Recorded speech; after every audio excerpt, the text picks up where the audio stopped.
Isang matinding pagsisiwalat ang bumulabog sa bansa matapos isiwalat ni Ka-Eric at Vice Presidente Inday Sara Duterte ang di umano'y mga anomalya sa administrasyon ni Pangulong Ferdinand Coutinho Jr.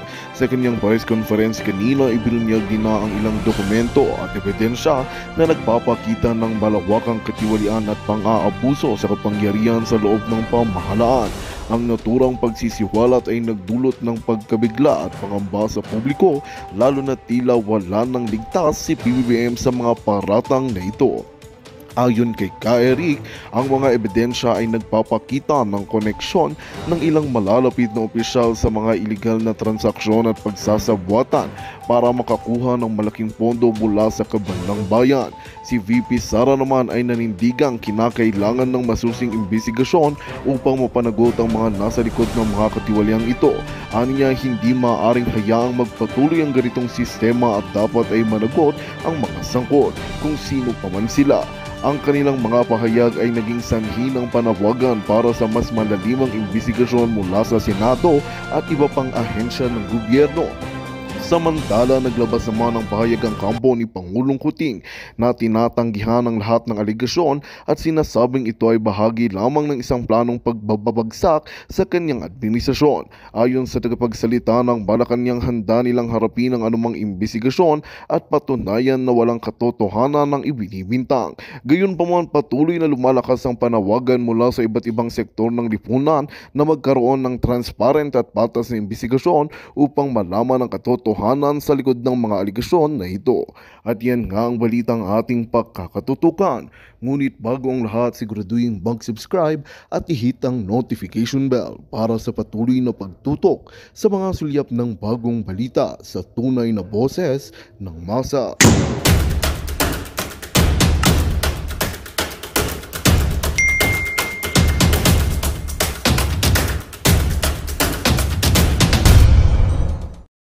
Yun, maya-maya po, we are loaded. That's why find your seat and bring your coffee. Sit down and relax. Magsisimula na po tayo dito sa talakayan ng mamamayan para sa kapayapaan on the day na bumibisita po ang mga sugo na tagapagtambol at tagapagsulsol ng digmaan ng Estados Unidos dito sa ating rehiyon at ating bansa, sina US State Department Antony Blinken and Defense Secretary ng Estados Unidos na si Lloyd Austin. Ang taong bayan, ang mamamayang Pilipino ay gumuguhit ng kanilang boses at paninindigan. Dapat silang lumaya sa ating bansa. Yes, sapagkat ang digmaan ay hindi po yan ang kultura ng mamamayang Pilipino. Just a reminder for everyone, we have a Q&A forum, no? Kung may mga tanong kayo, i-comment nyo lang sa aming Zoom call, sa Facebook live comments, or sa YouTube, at we will get to your questions later. We are now on live, Daniel, no, with several platforms. Yes. Without much further ado, Daniel, first, introduce natin ang maglalagay ng konteksto kung bakit tayo nandito, ano pong kasaysayan ng pagtitipon na ito. Go ahead, Daniel. Let us welcome Ka Mentong Laurel, President of Asian Century Philippine Strategic Studies, the main organizer of this historic event, to give us a context of the forum today. Let us welcome Ka Mentong.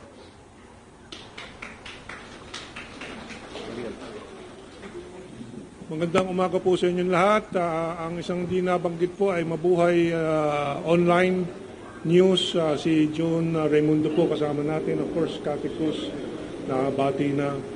At kararating lang po ng Manila Times, si Ginoong Franco Barona. And who else did I recognize coming in? Okay.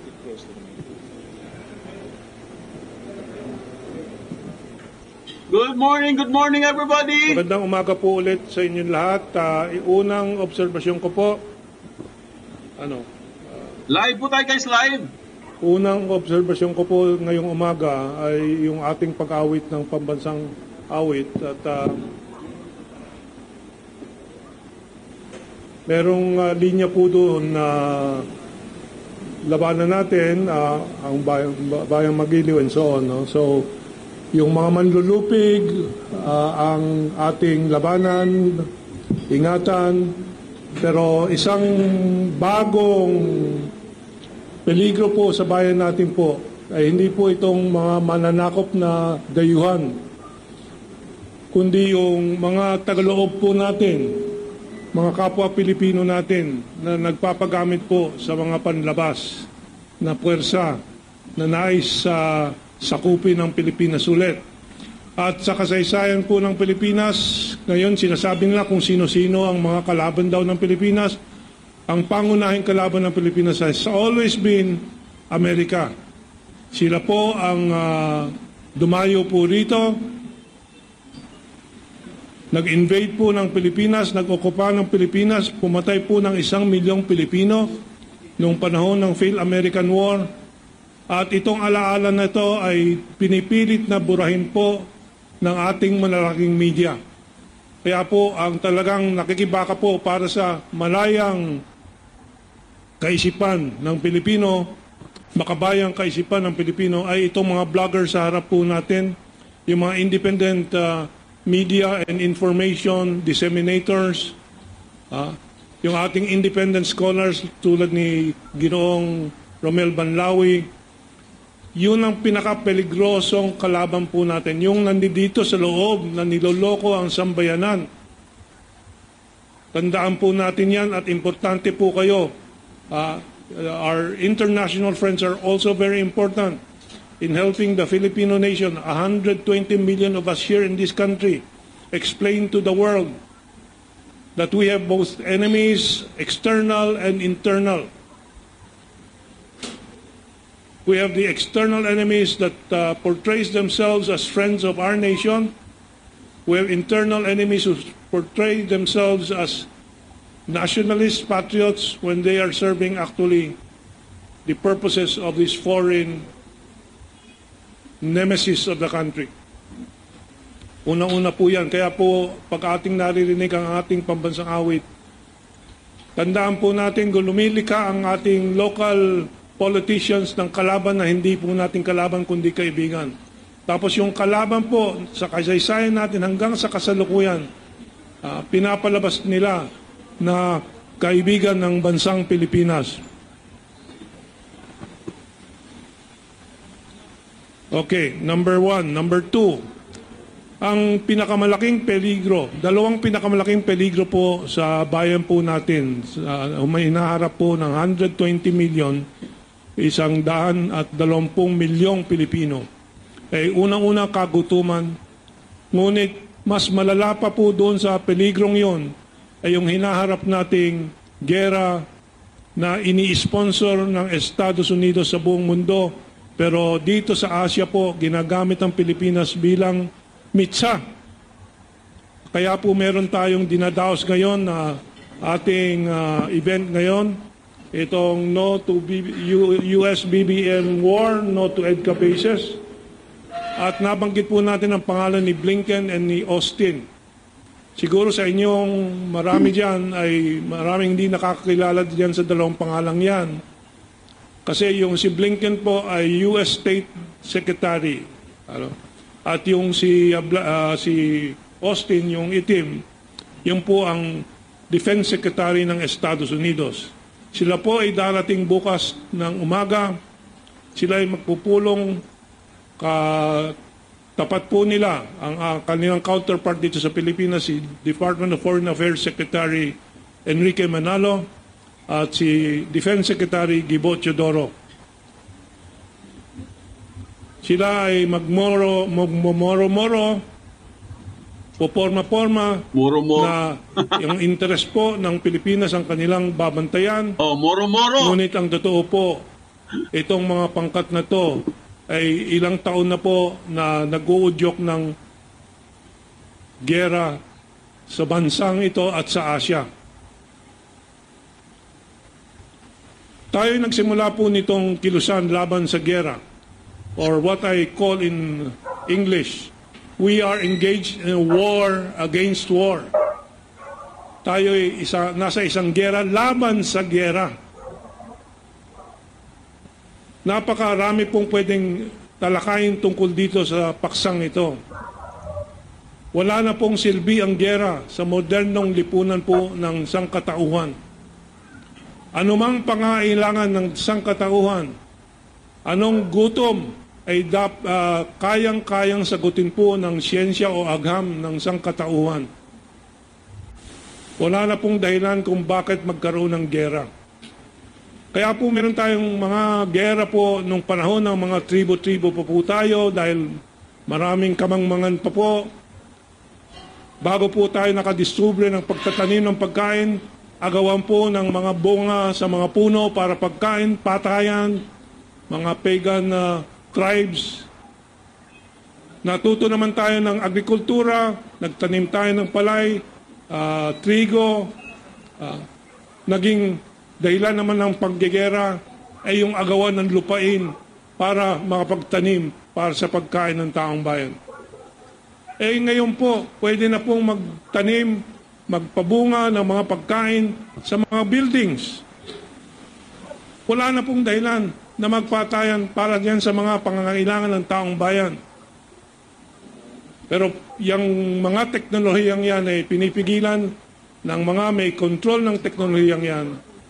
Pangalawa, sa pamamagitan ng mga trade wars, gera, at ng itong magandang distribution ng pagkain, teknolohiya at kaalaman ay mapigilan.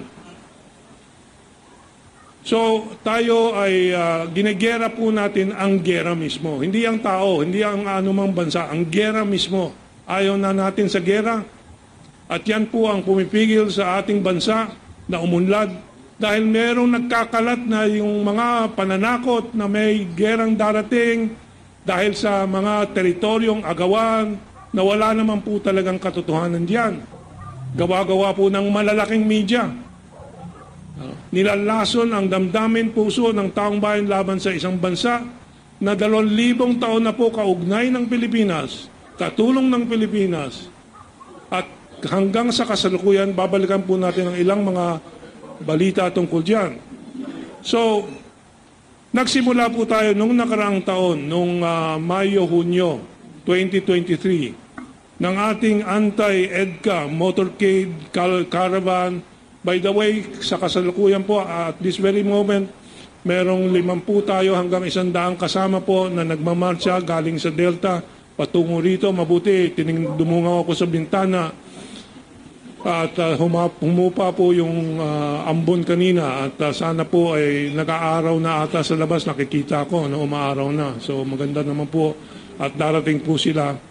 Pinareserva natin ng kaunting sandwich para sa kanila pagdating nila. At sila po ay may mga dramang gagawin po mamaya sa kalsada.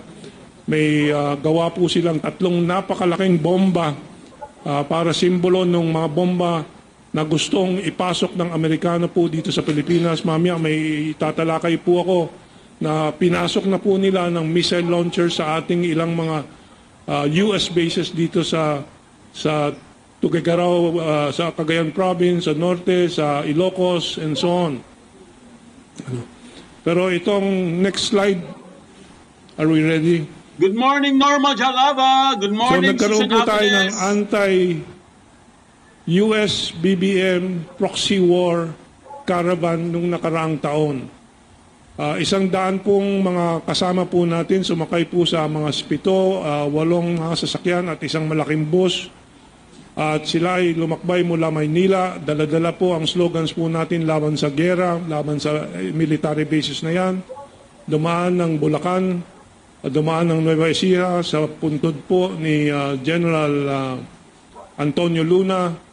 Dumaan po ng Isabela sa simbahan na kung saan tinatag ang Aglipayan Church na independent church po ng Pilipinas, hanggang umabot po doon sa Tuguegarao City sa Cagayan Province.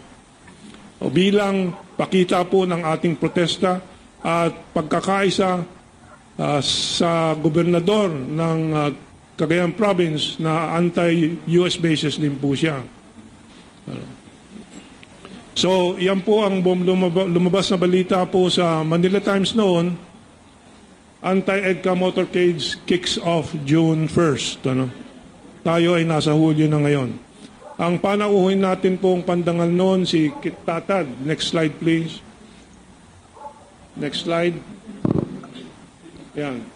At ito po ay idinaos natin nung nakaraang taon sa Max Restaurant sa Quezon City Circle. At naging matagumpay po itong paglunsad na to, yung caravan na yon, at naging balita po nung mga linggo at mga buwan na sumunod.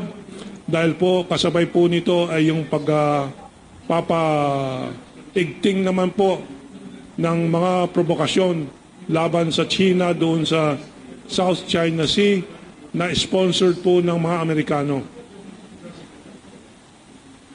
Ito po ang ilang mga senaryo doon sa caravan na yun po. Nagkaroon po tayo ng next slide please.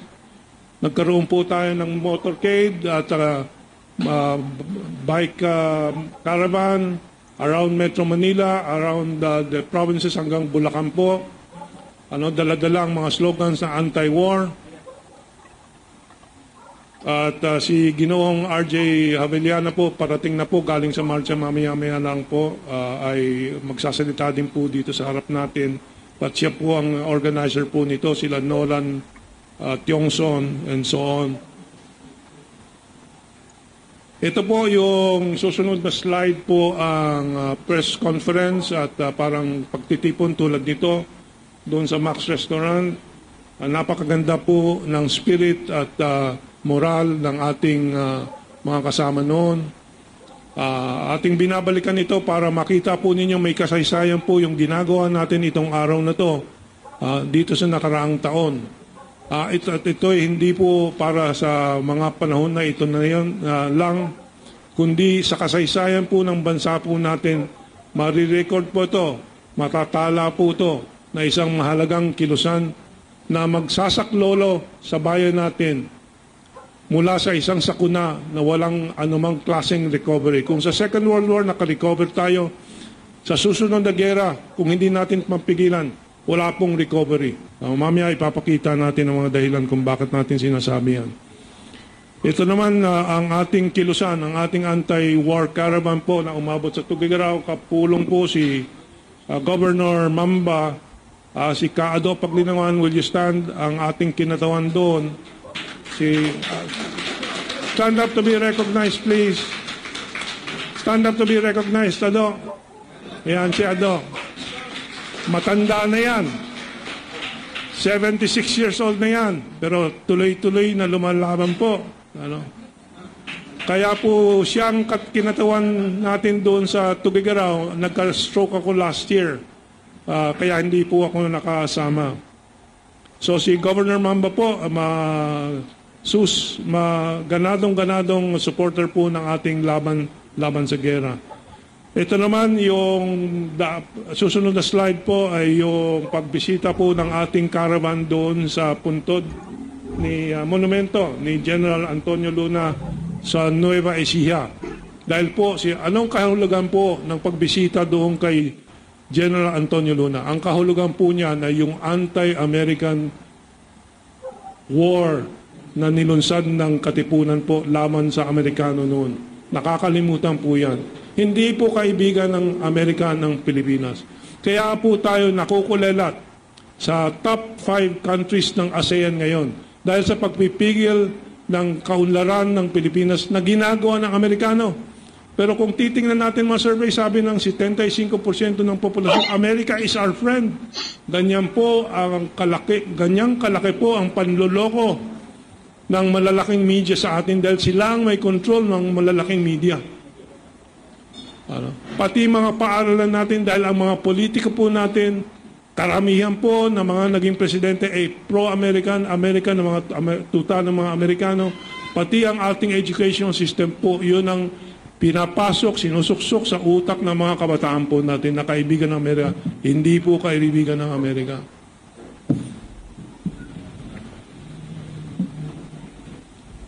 Kaya po tayo naglunsad po nitong kilusan natin laban sa giyera ng Amerikano na gustong gawin ng Amerikano.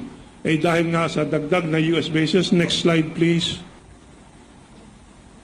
na hinihingi ng Amerikano at ibinigay naman ni Presidente Bongbong Marcos. Isang katrayduran sa mga sinabi niya itong nakarang 20 taon po sa mga talumpati niya, sa mga posisyon niya sa Senado nung siya ay senador. Siya ay tutol sa mga American bases, siya ay tutol dyan sa Mutual Defense Treaty. Tapos biglang bumaliktad siya nung nakaraang taon at pumayag po sa karagdagang US military bases. Ito po ngayon ang inabot nitong dagdag na US nuclear and US military bases. Susunod na slide please. Ito po, importante, tandaan po ninyo. Nagpasok ang mga Amerikano ng Typhoon missile system, Typhoon missile launchers. Mula dyan sa tinatawag na Typhoon missile launchers, nakikita nyo yung special carrier po ng Typhoon missile launchers. Yan ang pwedeng mag-launch, magpalipad po ng sari-saring klaseng mga missiles mula sa Pilipinas. Saan po nakaasinta po yan? Siyempre ang tingin ng China sa kanila nakaasinta. Siyempre ang tingin ng Russia sa kanila nakaasinta. Saan sila gaganti? Hindi sa Amerika lang. Unang gagantihan nila yung mga base militar ng Amerikano dito. Kaya ubos kaagad tayo bago ang Amerika. Pero pumapayag si Bongbong Marcos na ilagay po rito. Alam ba ninyo yung peligro niyan? Karamihan sa inyo hindi siguro alam ang kalaliman ng problemang ito. Kasi hindi po kayo ini-inform ng malalaking media. Kaya po tayo nandito. Kaya kami umaasa sa inyo na makwento po ninyo ito. Pasensya na po kung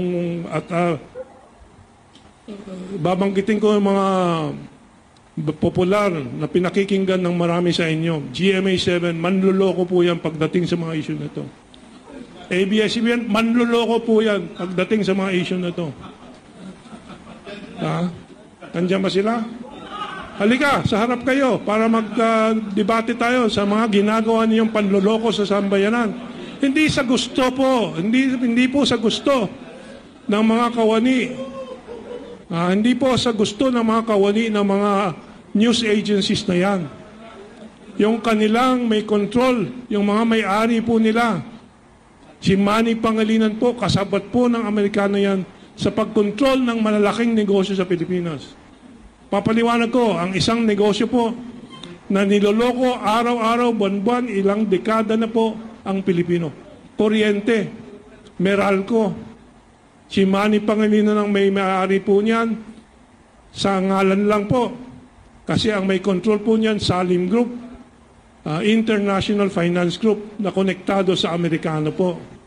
So, very complicated ang sitwasyon ng Pilipinas na isang magagaling, isang bansa na napakaraming magagaling na ini-employo po sa buong mundo pero hindi mapaunlad ng sariling bansa kasi kontrolado tayo ng mga manluloko. So tandaan po ninyo yan, yung Typhoon missiles na yan pong launchers na yan, ang napakalaking peligro po sa bayan natin. Kaya po tayo nandito.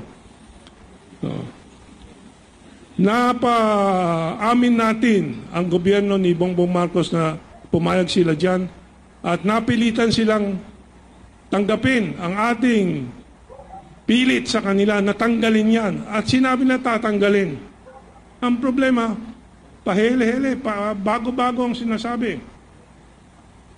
But before that, ito po ang reaksyon ni President Putin ng Russia. Next slide please. Philippines warned, US satellites like status puts it under Putin's nuclear crosshair. Anong crosshair? Alam ba ninyo kung anong crosshair? Pag kayo'y sumisili po sa bullseye targeting lens, may cross po doon. At yung nasa sentro po, yun ang target. Yun ang ibig sabihin ng crosshair. Dalawang guhit na nakaka-cross. At isisentro mo yung target sa gitna. Ang presidente ng Russia po ay nagsalita na dahil po dyan sa mga Typhoon missiles na yan, missile launchers na yan, ang Pilipinas po ay nalalagay sa crosshair. Yan po ang ebidensya natin na tayo ay nilalagay sa peligro nitong mga ginagawa ng Bongbong Marcos administration, kasabot po ang Amerika. Napilitan sila dahil sa sigasig ng ating mga tumututol at lumalaban diyan na sabihin na hindi, tatanggalin ng mga Amerikano yan matapos ng balikatan military exercise.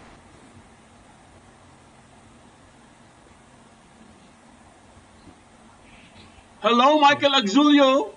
Pero Morning. yung huling balita naman sa Armed Forces of the Philippines, baka madidelay ang pagtanggal, paglipat, pag-alis nitong Typhoon missile launchers. At meron namang anunsyo na baka pwedeng ibalik naman pagkaalis and so on and so forth.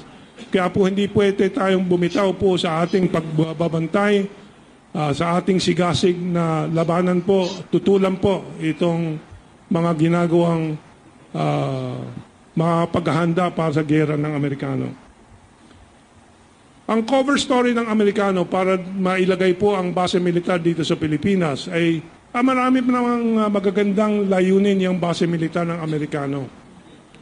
Ang isa daw po ay ang susunod na slide, sabi nila, the addition of these new EDCA locations, EDCA po yung mga base militar, no? EDCA ibig sabihin Enhanced Defense Cooperation Agreement. No? Will allow more rapid support for humanitarian and climate-related disasters in the Philippines. Makakatulong naman daw itong mga base militar dahil pag may sakuna, tulad ng mga baha, tulad ng mga lindol, agad-agad darating ang tulong ng Amerikano. Kadadaan lang natin sa isang napakatinding baha. Nasaan ang tulong ng Amerikano? Yes. Wala. Pero lalabas po ng Inquirer, Philippine Star, ang mga pahayagan na yan in a few days. American Ambassador mag-aanunsyo ng kung anong relief goods na dadalhin. Atrasado kung darating man. Pero darating mauuna bukas si Blinken at si Austin at pag-uusapan yung mga defense and war-related issues na yan. Sabi nga ng isang speaker natin mamaya sa kanyang blog, si E.B.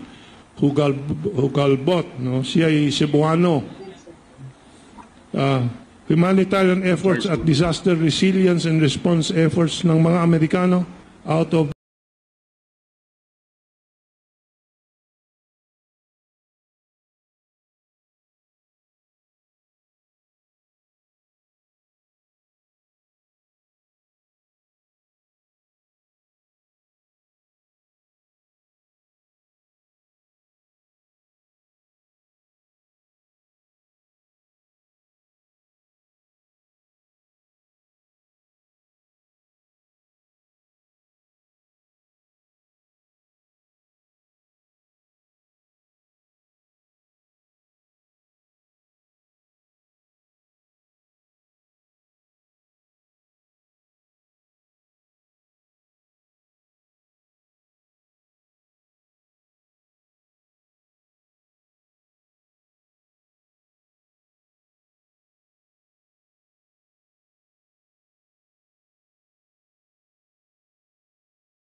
Magandang balita ang hatid namin sa inyo ngayong araw. Sa pagtatapos ng aming balitaan, nagbigay kami ng mga mahalagang impormasyon.